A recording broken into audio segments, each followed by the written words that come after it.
اب اس کے بعد میں گزارش کروں گا محترم ڈاکٹر سلیم محمد خان صاحب بانی سوچ کہ آپ مائک پر تشریف لائیں اور مختصراً اپنے خطاب کو سامعین کے سامنے پیش کریں. ڈاکٹر سلیم محمد خان. والنٹیئر حضرات سے گزارش ہے کہ دائیں سائڈ سفید کرسیاں رکھی ہوئی ہیں, عورتوں میں کم پڑ رہی ہیں, عورتیں بہت زیادہ کھڑی ہیں, اس لیے والنٹیئر حضرات سے مؤدبانہ گزارش ہے کہ وہ جائیں اور سفید کرسیاں لے کر فوراً عورتوں کی طرف پہنچائیں. حاضرین محفل, مہمان خصوصی, مہمان اعزازی اور اس پروگرام کو آرگنائز کرنے والی سمر اسلامک آرگنائزیشن کی تمام ٹیم کو میں تہہ دل سے مبارکباد دیتا ہوں کہ اس تہوار میں تھکے ہونے کے باوجود, لوگوں کے مشغول ہونے کے باوجود اور موسم خراب ہونے کے باوجود اتنے لوگ آئے ہیں, تو اس کے لیے آپ مبارکباد کے حقدار ہیں. میں بچوں سے چاہوں گا ایک بار تالی بجا کے آرگنائزرز کے لیے ضرور حوصلہ افزائی کریں. عبادتوں کی طرح میں اپنا کام کرتا ہوں, اصول پہلے سلام کرتا ہوں, السلام علیکم. اور مخالفت سے سنورتی ہے شخصیت میری, میں اپنے دشمنوں کا بھی بڑا احترام کرتا ہوں. دیکھیے, آج میں آپ کے سامنے کوئی اسپیچ نہیں دوں گا, بس میں چاہوں گا تھوڑا سا آپ لوگوں سے انٹریکٹیو سیشن, خاص طور سے ایسے بچے جنہوں نے اس کمپٹیشن میں پارٹیسپیٹ کیا ہے. میں اپنی بات شروع کروں گا ایک بہت چھوٹے سے اگزامپل سے. آپ سبھی لوگوں نے اپنے بچپن میں گھر کے اندر دیے دیکھے ہوں گے, چراغ دیکھا ہوگا. کسی نے دیکھا چراغ؟ دیکھا چراغ؟ چراغ کے اندر دو چیزیں ہوتی ہیں, ایک ہوتی ہے اس کی باتی, اس کے اندر ہوتا ہے اس کا فیول, تیل. لیکن جب تک اس کے اندر لو نہ لگائی جائے وہ روشنی نہیں دیتا ہے. تو آج سمر اسلامک آرگنائزیشن نے آپ کو لو جلا کے آپ کے اندر وہ روشنی بھر دی ہے کہ آپ صرف مئو کو نہیں بلکہ پورے دنیا میں مئو کا نام روشن کریں اور جگمگائیں. جس کے لیے میں مبارکباد دیتا ہوں سمر اسلامک آرگنائزیشن کو کہ آپ ایک بہت بڑا کام کر رہے ہیں اور بہت بڑا قدم اٹھا رہے ہیں. چونکہ جیسا ابھی بتا دیا گیا ہے کہ موسم صحیح نہیں ہے, موسم خراب ہے, اس لیے میں بات اپنی بہت مختصر سے انداز میں ختم کرنا چاہوں گا. جو تعارف کرایا گیا میں چاہوں گا میں اس تعارف کو پورا کروں تاکہ آپ لوگ اور بہتر طریقے سے کنیکٹ ہو سکیں. میں گھوسی تحصیل کے ایک چھوٹے سے گاؤں رگھولی سے تعلق رکھتا ہوں اور میں نے بھی اپنی بچپن میں ایجوکیشن کلاس 6 تک ایک مدرسے میں حاصل کی ہے.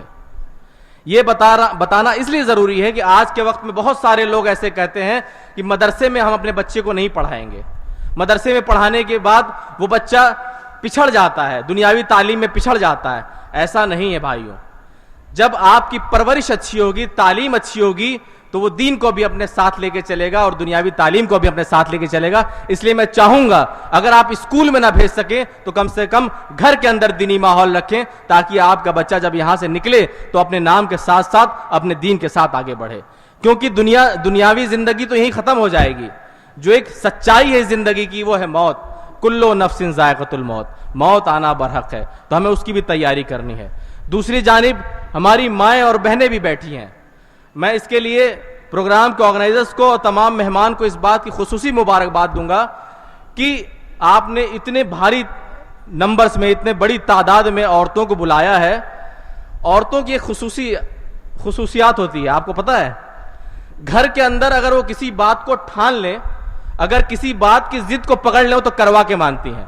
تو اگر تعلیم کے محفل میں وہ بیٹھیں اور ان کو سمجھ میں آ جائے کہ ہمارے بچوں کے لیے تعلیم کی کیا اہمیت ہے, اگر ان کے ذہن میں اتر جائے تو انشاءاللہ ہر گھر میں تعلیم کی روشنی پھیلے گی. اس لیے میں اپنے ماں اور بہنوں کا یہاں خیر مقدم کرتا ہوں. تمام گارجینز بیٹھے ہیں, بہت سارے باپ ہوں گے, دادا ہوں گے, بھائی ہوں گے. آپ صبح اپنے کام پہ نکل جاتے ہوں گے, صبح 9 بجے جاتے ہوں گے, جو بھی آپ کام کرتے ہوں گے, شام میں 9 بجے لوٹ کے آتے ہوں گے. آپ کے پاس اتنی ہمت نہیں بچتی کہ آپ پوچھ سکے کہ بچے نے کیا پڑھائی کی, کس کلاس میں پہنچ گیا, کیا ہے. لیکن اگر آپ ان کو تعلیم دیں گے, مرد حضرات کو تعلیم دیں گے, تو شاید ان تک محدود رہے. لیکن اگر ہماری ماں کو, ہماری بہن کو تعلیم دیں گے تو اپنے آنے والی نسلوں کے لیے تعلیم دیں گے. اور انشاءاللہ جس کی بات ہمارے مولانا صاحب کر رہے تھے وہ بالکل ضروری بات تھی, کیونکہ کہتے ہیں کہ تہذیب سکھاتی ہے جینے کا سلیقہ, تہذیب سکھاتی ہے جینے کا سلیقہ, تعلیم سے کسی جاہل کی جہالت نہیں جاتی. تو یہ ضروری ہے کہ آپ تعلیم کے ساتھ ساتھ تربیت بھی دیں. بیچ میں ایک بات, جو ایک ڈاکٹر صاحب کا اگزامپل دیا, تو میں بتاؤں کہ میں پیشے سے ایک MBBS ڈاکٹر بھی ہوں. میں نے 6ٹھی کلاس تک مدرسے میں پڑھائی کی, پھر یو پی بورڈ سے ہائی اسکول کیا, پھر علی گڑھ مسلم یونیورسٹی میں داخلہ لیا, وہاں سے میں نے MBBS کیا اور الحمدللہ ابھی MD کا طالب علم ہوں. تو میں ان کو بتا دوں کہ یہ جو اگزامپل آپ نے دیا ہے وہ آج کے دور میں پچھلے 20 سالوں میں آپ نے پایا ہوگا, اس سے پہلے یہ اگزامپلس نہیں تھے. اس کی وجہ کیا ہے کہ جب سے یہ پرائیویٹ میڈیکل کالج کا دور شروع ہوا ہے, جب سے پڑھائی علم جو ہے حاصل نہیں کیا بلکہ خریدا جانے لگا ہے, جب سے تعلیم کو ایک بیاپار بزنس کر دیا گیا, تب سے ساری پریشانیاں شروع ہوئی ہیں. جو بندہ 50 لاکھ دے کے اپنے بیٹے کو MBBS کرائے گا, 1 کروڑ لگا کے ہاسپٹل خریدے گا, وہ فرضی آپریشن نہیں کرے گا تو اور کیا کرے گا؟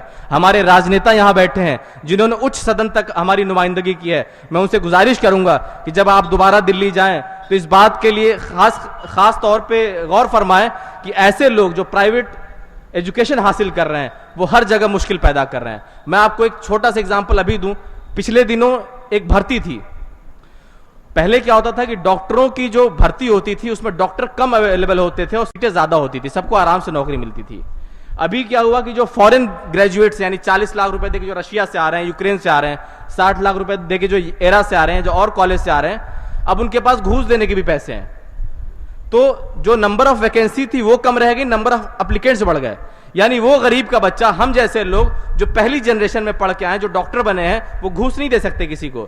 لیکن جو 60 لاکھ روپے دے کے پرائیویٹ ایجوکیشن حاصل کر رہا ہے, وہ 5 لاکھ روپے اور دے کے نوکری بھی حاصل کر رہا ہے. اور ایسے ہی لوگ آپ کے PSC میں, CHC میں, ڈسٹرکٹ ہاسپٹل میں آ کے بیٹھ رہے ہیں اور آپ کے معیار کو خراب کر رہے ہیں. تبھی آپ لوگ برا کہتے ہیں ڈاکٹروں کو. یہ چونکہ میں نے اس لیے کہا کہ میں اس پروفیشن سے ہوں, اس چیز کو جانتا ہوں. میں طالب علموں سے روبرو ہوتے ہوئے کہنا چاہوں گا کہ آپ ہی لوگوں کے لیے کسی بڑے شاعر نے کہا ہے کہ نہ کر تقدیر سے شکوا, مقدر آزماتا جا, ملے گی خود بخود منزل, قدم آگے بڑھاتا جا. تو آپ لوگ بہت خوش نصیب ہیں. ہم لوگ ایسے نہیں تھے. ہمیں سمر اسلامک آرگنائزیشن جیسی آرگنائزیشن نہیں ملی جو ہمیں راستہ دکھاتی کہ ہمیں کہاں بڑھنا ہے, کہاں آگے جانا ہے.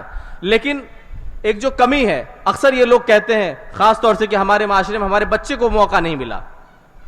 ارے آپ کے ہی پڑوس سے بچہ نکل کے IAS بن رہا ہے, IPS بن رہا ہے, ڈاکٹر بن رہا ہے, انجینئر بن رہا ہے, اور سماج کے تمام جتنے بھی رکن ہیں ان میں صفوں میں آگے بڑھ رہا ہے.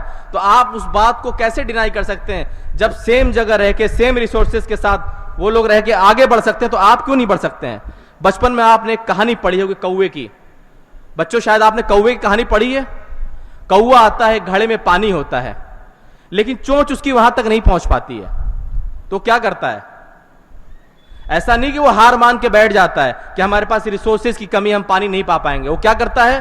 جاتا ہے دور سے, کنکڑیاں اٹھا کے لاتا ہے اور اس گھڑے میں بھرتا ہے اور پھر پانی کو پیتا ہے. تو یہ صرف کہانیاں سننے کے لیے نہیں ہوتی ہیں, اس کو سمجھ کے زندگی میں عمل کرنے کی ہوتی ہیں.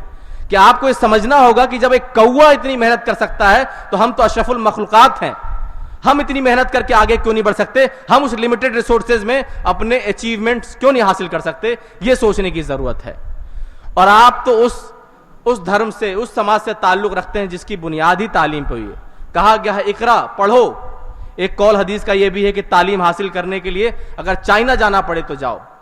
لیکن ہم تعلیم حاصل کرنے کے لیے چائنا تو نہیں جا رہے ہیں, لیکن نوکری حاصل کرنے کے لیے سعودی ضرور چلے جا رہے ہیں, وہ بھی بغیر کوئی اسکل حاصل کیے, بغیر کوئی پڑھائی کیے. میرے بھائیوں, اس دیش کے اندر ہی رکو. یہاں جو کرنا ہے یہیں حاصل کرو, کیونکہ آپ باہر سعودی میں جا کے ہو سکتا ہے آپ 20,000 50,000 کما لیں, لیکن آپ گھر پریوار سے دور ہیں. آپ کے بچے کی پرورش کیسے ہو رہی ہے آپ کو نہیں معلوم. آپ سماج کا کوئی حصہ نہیں بن سکتے کسی چیز میں. آج کے وقت میں دیکھ لیے, اگر آپ کو ضرورت پڑے تو آپ ووٹ دے کے سرکار بھی نہیں بدل سکتے, اپنے پسند کے نمائندے بھی نہیں چن سکتے, کیونکہ آپ شہر سے باہر ہیں. اگر یہاں پہ ایک ڈسٹرکٹ ہاسپٹل میں یا کسی بھی وبھاگ میں ایک چپراسی بھی ہوگا تو بھی 50 لوگوں کی روز مدد کر سکتا ہے. تو آپ یہاں رکیے, سرکاری سسٹم میں گھسیے. سب لوگ بات کرتے ہیں رنگناتھ مشرا کمیشن رپورٹ لاگو نہیں ہوئی, سچر کمیٹی نے یہ بتا دیا کہ ہماری حالت دلتوں سے بھی بدتر. کیوں بدتر ہے؟ ہمیں اپنی سوچ بدلنے کی ضرورت ہے. ہم لوگ کیوں نہیں سرکاری نوکری میں جاتے ہیں؟ ہر کوئی پرائیویٹ نوکری میں جاتا ہے. سرکاری نوکری میں جائیں گے ایک پورا سیٹ اپ ملے گا آپ کو. اگر میں ایک سرکاری ڈاکٹر بن جاؤں تو اتر پردیش کے تمام ڈاکٹر میرے ٹچ میں ہو جائیں گے, لیکن اگر میں ایک پرائیویٹ پریکٹس کروں گا تو صرف اور صرف مئو ضلع کے ڈاکٹر میرے جاننے والے رہیں گے. تو بڑا کون ہوا؟ بڑے لیول پہ کون مدد کر سکتا ہے؟ جو سرکاری سسٹم میں ہو. آپ سرکار کا حصہ بنیے. ہمارے سامنے سانسد جی بیٹھے ہوئے سرکار کا حصہ رہ چکے ہیں, جانتے ہیں کہ سرکار جو مدد کر سکتی ہے وہ انسان نہیں کر سکتا ہے. تو آپ لوگ اپنے آپ کو سوشلی آگے بڑھائیے, پولیٹیکلی آگے بڑھائیے, ایجوکیشنلی آگے بڑھائیے.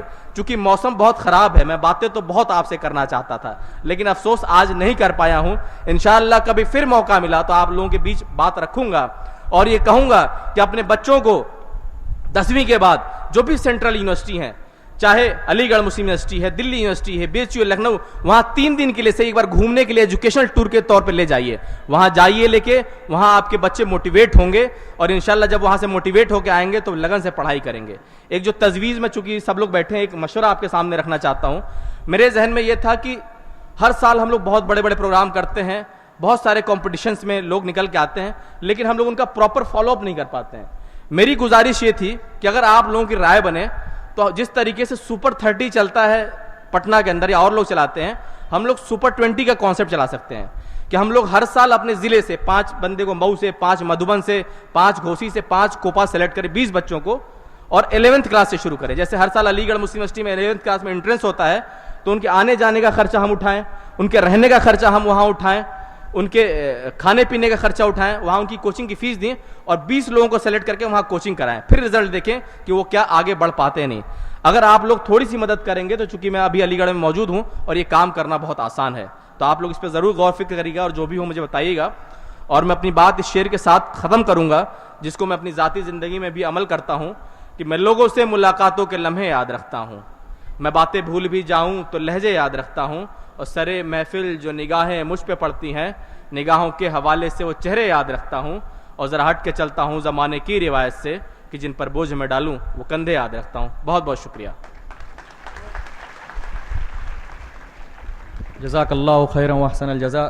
یہ تھے محترم ڈاکٹر سلیم محمد خان صاحب جو بڑی نفاست کے ساتھ اپنی باتیں آپ کے سامنے پیش کر رہے تھے. چونکہ بار بار ذکر کیا جا رہا ہے، پھر میں ایک بار اپنے خطبہ سے اور مقررین سے نہایتی معذرت کے ساتھ گزارش کروں گا کہ وقت کی نزاکت کا خیال رکھتے ہوئے جہاں تک ہو سکے مختصر وقت میں اپنی باتوں کو سمیٹیں